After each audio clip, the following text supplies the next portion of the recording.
Sick of working at this age. I can't withdraw from my CPF. How do I even retire? Are you financially prepared for your retirement? My name is Jonathan. When I was 30, I married the love of my life. We bought a 4-room BTO and started our family. We were even blessed with a baby boy shortly after.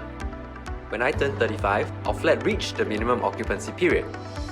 Should we upgrade to a condominium? Our expenses are higher now with a child. Let us wait a little longer. Our flat will appreciate anyway. Okay. At 45, I felt ready to upgrade our property. Our finances were more stable and we started to browse through the latest new launches. But our agent told us that our property is facing negative sales. We do not have enough savings to fund our son's future education, let alone our retirement. We were devastated. Our plans had all crashed.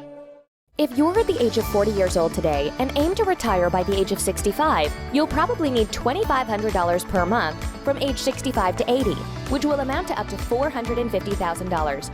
Have you saved enough to retire? Have you even factored in for your emergencies? The truth is, you have an option to retire as early as 55 years old if you start planning early. Shall we upgrade to a condominium? Definitely time to do so. When our flat reached the minimum occupancy period, we took the leap of faith and upgraded to a 3-bedded condominium.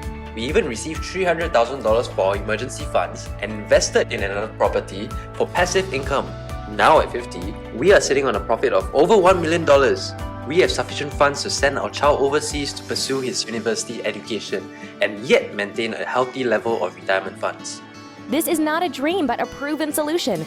Download for a guided action plan today.